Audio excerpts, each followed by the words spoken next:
বিশ্বকাপের জন্য ব্রাজিলের বহুল প্রতীক্ষিত স্কোয়াড আমরা ইতিমধ্যে পেয়ে গেছি এবং এই স্কোয়াড থেকে ব্রাজিলের একাদশটা কিরকম হইতে পারে সেটা নিয়ে মোটামুটি বড় ধরনের ডিসকাশন চলতেছে এবং বলা যাইতে পারে ব্রাজিল ফ্যানদের এখন আলোচনার কেন্দ্রবিন্দুতেই আছে এই টপিক।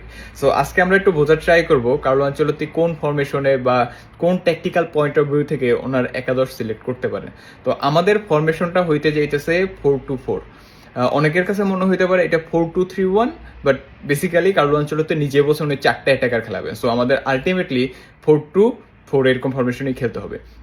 তো এখানে যদি আমি গোলকিপিং পজিশনের কথা বলি, এখানে লম্বা ডিসকাশনের কিছু নাই। অ্যালিসন যদি ফিট থাকে, অ্যালিসন যদি মাঠে নামার জন্য প্রস্তুত থাকে, অ্যালিসন একেবারে পুরো টুর্নামেন্টে খেলবে স্টার্টার হিসাবে। এবং ইভেন আমার কাছে এমনও মনে হয় না যে ট্রাই ব্রেকারে গেছি আমরা অ্যালিসনকে সুইচ করতে যাইতেছি, আমরা একেবারে অ্যালিসনের উপরে বিশ্বাস করে যাইতেছি যদিও ফিট থাকে। এরপর যদি আমরা দুইটা সিবি পজিশনে যাই, একেবারে আনটাচেবল একটা প্লেয়ার, মাগালেস এবং মার্কুনেস আমাদের ক্যাপ্টেন এবং কার্লো আনচেলত্তি ওকে অনেক বেশি বিশ্বাস করে। আর মাগালেসের কথা কি বলবো, এ তো বিশ্বের সেরা 1-2 জন ডিফেন্ডারের বা সিবিদের ভিতরে একজন। তো এই হলো অবস্থা। আর যদি এমন হয় যে সিচুয়েশন ডিমান্ড করতেছে যে আমাদের একটা থার্ড সিবি খেলাইতে হবে, কিংবা এই দুইজনের ভিতরে কোনো ধরনের একটু ইনজুরি সমস্যা, ফিটনেস সমস্যা দেখা যায়, তখন বা একেবারে লো ব্লক ফুটবল খেলতে হবে, তখন হয়তো আমরা ব্রেমারকে থার্ড সিবি হিসেবে একটা সাব করতে পারি বা ওকে একাদশের কথাও চিন্তা করতে পারি কোনো কোনো সময়। এরপর যদি আমরা ফুলব্যাক পজিশনে যাই, দেখেন এইটাই হলো আমাদের সব থেকে বড় এবং ঝামেলার জায়গা। কজ কার্লো আনচেলত্তি নিজেই বলছেন যে বর্তমান ব্রাজিল দলের বা এই প্রজন্মটার সব থেকে বড় সমস্যা হলো ভালো ফুলব্যাক উঠে আসতেছে না। এবং সেটা যে উঠে আসতেছে না তার প্রভাব একেবারে স্পষ্ট। আমাদের স্কোয়াডটার দিকে যদি তাকান, যে 4-5জন ফুলব্যাক আছে, একজনে একেবারে হাইলি রেটেড না, কাউকে আপনি টপ ক্লাস ফুলব্যাক বলতে পারবেন না। তারপরও এখান থেকে যেহেতু পিক করতে হবে, দেখেন আমরা রাইট ফুলব্যাক পজিশনের দিকে 3টা অপশন আছে। একটা হলো ওয়েসলি, 2 নম্বরে ইভানেস এবং থার্ড দানিলো। এখন এই 3জনের ভিতরে আবার একজন আছে যে প্রপার ফুলব্যাক, বর্তমান সময় প্রপার ফুলব্যাক পজিশনটাতে খেলে, সে হলো ওয়েসলি। বাকি 2জন, ইভানেস তো প্রপার ফুলব্যাক নাই, একটা সিবি, আর দানিলো আগে ফুলব্যাক ছিল, এখন মোটামুটি সিবি হয়ে গেছে, সে আর ফুলব্যাক পজিশনে খেলার মতো পেস টেস কিছুই নাই। তো বোঝাই যাইতেছে বা আমারও যে ধারণা সেখান থেকে মনে হইতেছে যে ওয়েসলি স্টার্ট করতে যাইতেছে, এটা মোটামুটি কনফার্ম বলা যায়। আর আমরা যদি লেফট ফুলব্যাক পজিশনে যাই, এইখানে একটু টেকনিক্যাল হইতে হবে। কেন টেকনিক্যাল হইতে হবে? দেখেন, যখন আমরা ওয়েসলিকে খেলাবো তখন ওয়েসলি কিন্তু অনেক বেশি ওভারল্যাপ করতে পছন্দ করে, অনেক বেশি উপরে উঠে যায়, মানে ও একটা ফুলব্যাক হইলেও অনেকটা উইং ব্যাক এইসব পজিশনটাকে কাভার করতে পছন্দ করে। এবং এইরকম যখন সিচুয়েশন দাঁড়ায়, কার্লো আনচেলত্তির দলের একজন ফুলব্যাক যখন অনেক উপরে উঠতে পছন্দ করে, যেমন ধরেন আমরা রিয়াল মাদ্রিদে কেমন দেখতাম, কারবাহাল, ও উপরে উঠতে অনেক পছন্দ করতো, অ্যাটাকিং জোনে গিয়ে অনেক হেল্প করতে চাইতো। এখন যখন এরকম সিচুয়েশন দাঁড়াইতো, কার্লো আনচেলত্তি লেফট ফুলব্যাক পজিশনে মেন্ডিকে খেলাইতো, উনি আর গার্সিয়াকে একেবারে খেলাইতোই না, মেন্ডিকে মোস্ট অফ দ্য টাইম খেলাইতো। কারণ কি, মেন্ডি ডিফেন্সিভ ওয়ার্কটা খুব ভালো করতো, ডিফেন্সে সলিডিটি দিত, অনেকটা থার্ড সিবির মতো একটা অ্যাপ্রোচ শো করতে পারতো।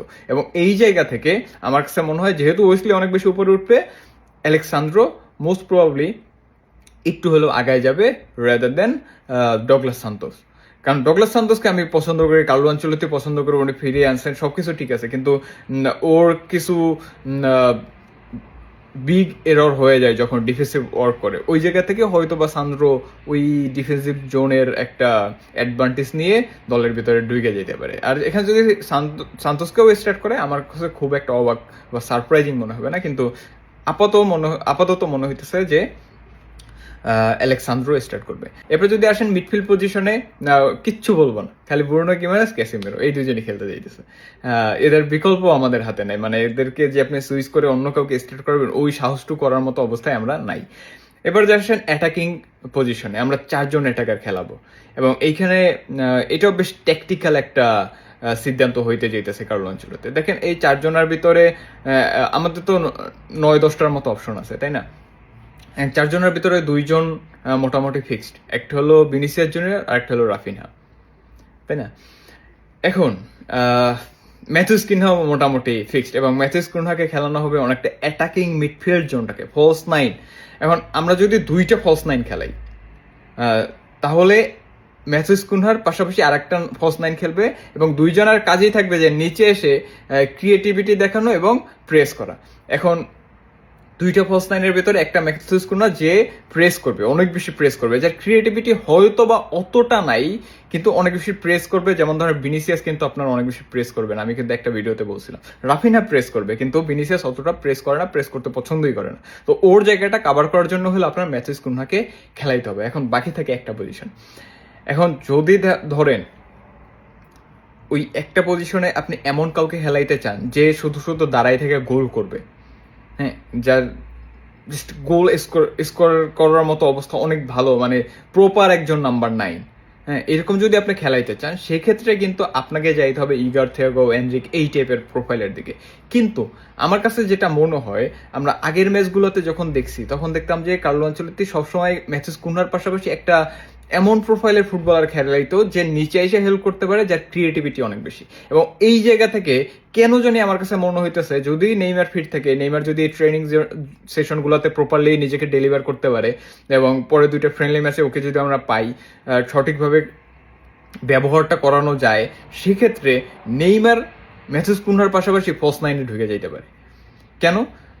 যখন আমরা প্রেস করতে করতে আমরা দেখবো ম্যাথিউস কুনহা নিচে নেমে গেছে, তখন কিন্তু ক্রিয়েটিভ একটা মিডফিল্ডারের মতো রোল লাগবে, বিকজ আমাদের মিডফিল্ডার এমনিতেই দুইজন। তো একজন ক্রিয়েটিভ পজিশনটাতে থাকতে হবে যে ভিনিসিয়াসের জন্য বলটা বাইট করতে পারবে, যে রাফিনহার জন্য বলটা বাইট করতে পারবে, এবং ওইটা নেইমার থেকে বেটার আর কেউ করতে পারে না। এখন যদি আসেন গোল স্কোরিং অপরচুনিটি থেকে আমার কাছে মনে হয় না যে এই দলটাতে, মানে এই যে পুরো 9 জন আছে এখানে নেইমারের থেকে ভালো গোল করার আইকিউ আর কেউ রাখে। নেইমার প্রপার 9 সেটা বলার সুযোগ নাই, কিন্তু নেইমারের গোল স্কোরিং যে আইকিউ, কোন জায়গা থেকে বলটা বাইট করতে হবে বা কোন জায়গা থেকে শটটা নিতে হবে, এইটা অন্যদের থেকে বেটার, বাকি সবার থেকে বেটার। আমি সবার প্রতি রেসপেক্ট রাখতেছি, কিন্তু নেইমারের এই আইকিউটা অনেক বেশি ভালো। এবং কার্লো আনচেলত্তি কিন্তু এই বিষয়গুলোকে অনেক বেশি প্রায়োরিটি দিতেন। উনি দেখবেন যে লুকা মডরিচদের অনেক বেশি এই সব জায়গায় খেলাতেন, টনি ক্রুজদের এইসব পজিশনগুলোতে দিয়ে দিতেন। তো আমার কাছে মনে হয় যে এইটা মোস্ট প্রবাবলি কার্লো আনচেলত্তি করতে পারেন।